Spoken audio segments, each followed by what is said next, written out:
बिस्मिल्लाहिर्रहमानिर्रहीम। अस्सलाम वालेकुम डियर स्टूडेंट्स। आज हम पढ़ेंगे ऑटोमॉर्फिज्म के बारे में और उसका एक बड़ा इम्पोर्टेंट थ्योरम वो पढ़ना चाहते हैं। मैं थ्योरम की पहले स्टेटमेंट पढ़ देता हूँ।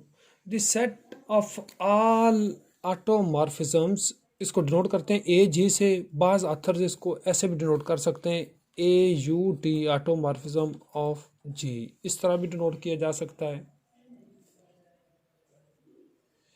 Of a group G is a group, यानी ग्रुप की जो तमाम ऑटोमॉर्फिज्म्स हैं वो भी एक ग्रुप बनाती हैं। तो मैंने पहले भी आपको डेफिनेशन ऑटोमॉर्फिज्म की बताई थी। मैं अब दोबारा आपको ऑटोमॉर्फिज्म की डेफिनेशन बताने लगा हूँ, लेकिन आपको ऑटोमॉर्फिज्म से पहले होमोमॉर्फिज्म और आइसोमॉर्फिज्म का पता होना चाहिए। वो ज़रा आपने इसको पढ़ने से पहले उसको आपने अपने तौर पे अच्छी तरह देख लेना है। व्हाट इज़ होमोमॉर्फिज्म, ये group homomorphism, and what is isomorphism. तो हम पहले ऑटोमॉर्फिज्म की डेफिनेशन करते हैं। ऑटोमॉर्फिज्म क्या है कि let G be a group, then the mapping alpha from G to G, यानी ग्रुप के अंदर ही दूसरा ग्रुप नहीं। होमोमॉर्फिज्म में तो G1 से G2 की मैपिंग होती है ना, एक ग्रुप से दूसरी ग्रुप में मैपिंग होती है। यानी होमोमॉर्फिज्म दरअसल ऑपरेशन प्रिजर्विंग होती है। तो ये सेम ग्रुप में हो तो वो ऑटोमॉर्फिज्म होती है, यानी alpha is a mapping and it is automorphism. ये कब ऑटोमॉर्फिज्म होगी? If and only if alpha is bijective mapping. Alpha क्या होना चाहिए? बाइजेक्टिव। और बाइजेक्टिव आपको पता है कि 1-1 भी होती है और ऑन टू भी होती है। और दूसरा ये होमोमॉर्फिज्म की डेफिनेशन लिखी कि alpha is homomorphism from G to G, यानी alpha of G1 G2 equal to alpha of G1 alpha of G2 for all G1 G2। Homomorphism का मतलब होता है ऑपरेशन प्रिजर्विंग। ये मैंने आइए जो सर्कल किया हुआ है, ये डेफिनेशन मैंने आपको ऑटोमॉर्फिज्म की बताई है, ये आपके प्रूफ का हिस्सा नहीं है। तो अब हम आते हैं प्रूफ की तरफ कि all automorphisms on G is a group. तो ग्रुप में आपको पता है कि 4 प्रॉपर्टीज होती हैं। वो क्लोज्ड होना चाहिए, उस एसोसिएटिव होना चाहिए, उसमें बाइनरी ऑपरेशन, फिर आइडेंटिटी होनी चाहिए उस बाइनरी ऑपरेशन के तहत, और उसमें इनवर्स एग्जिस्ट करना चाहिए। अगर ये चारों प्रॉपर्टीज हैं तो वो ऑटोमॉर्फिज्म होगी। हम ये ऑल ऑटोमॉर्फिज्म का सेट ऑन जी, वो ए जी, या इसको आपको मैंने पहले भी बताया कि आप यूं भी लिख सकते हैं कि AUT, ऑटोमॉर्फिज्म ऑफ जी, यानी ये set of all automorphism of G है। हमने ये एक ऑल ऑटोमॉर्फिज्म्स लिए हैं। अब यहाँ पे साफ ज़ाहिर है ऑटोमॉर्फिज्म बेसिकली एक मैपिंग है। क्या है? ऑटोमॉर्फिज्म एक मैपिंग है। तो मैपिंग, जब ऑल ऑटोमॉर्फिज्म्स का सेट लेना है तो उसमें जो ऑपरेशन है वो कंपोजिशन ऑफ मैपिंग होगा या कंपोजिशन ऑफ फंक्शंस वाला होगा। अब हम दो ऑटोमॉर्फिज्म, ये अल्फा एक मैपिंग है तो अल्फा ऑटोमॉर्फिज्म होगी। अब हम ले लेते हैं कि अल्फा व beta belongs to A G, यानी तमाम ऑटोमॉर्फिज्म में से दो आपने ऑटोमॉर्फिज्म्स ली। क्या लिया जी? अल्फा और बीटा लिया। अब आपको ये पता है कि ऑटोमॉर्फिज्म की डेफिनेशन ये बाइजेक्टिव है। बाइजेक्टिव मैपिंग का जो प्रोडक्ट होता है वो भी आपको पता होना चाहिए कि बाइजेक्टिव ही होता है। बाइजेक्टिव का प्रोडक्ट क्या होता है?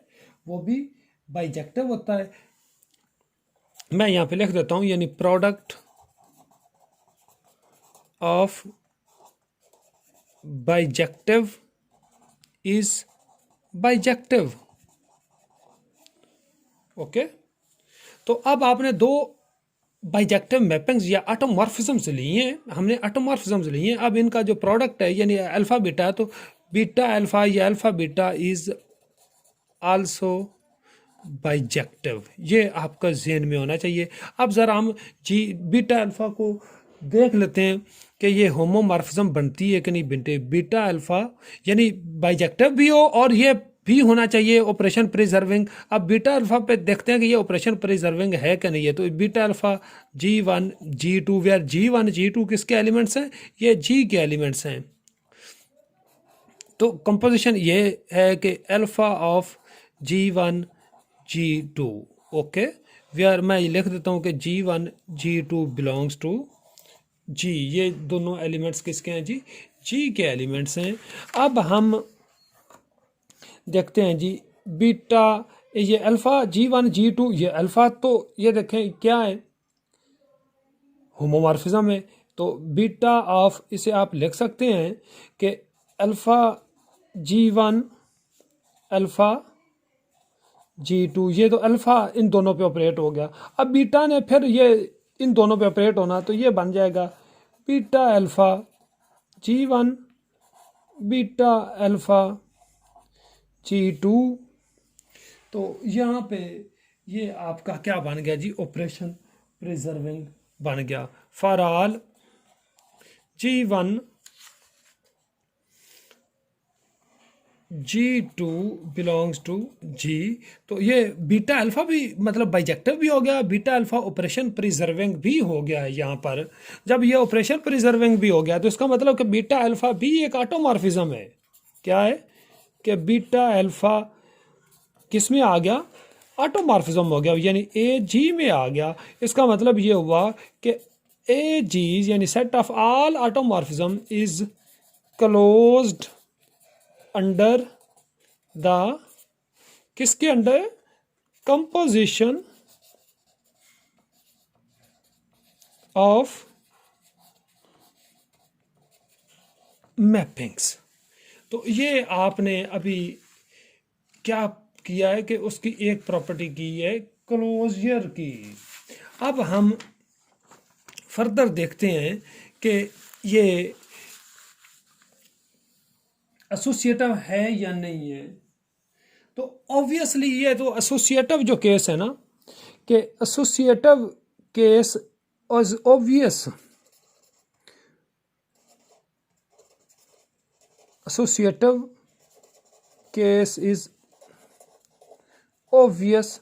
उसकी मैं वजह बता देता हूं कि जो बाइजेक्टिव मैपिंग्स हैं उनका जैसे प्रोडक्ट बाइजेक्टिव होता है, तो बाइजेक्टिव का ऑलवेज होल्ड एसोसिएटिव लॉ या associative property, since bijective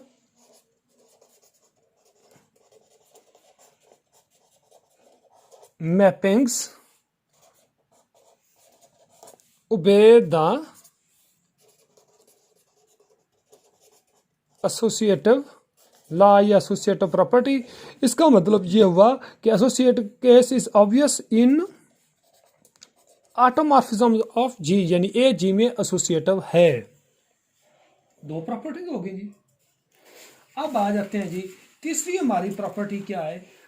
identity की। आइडेंटिटी यानी कौन सी है? तो द मैपिंग, कौन सी भला मैपिंग?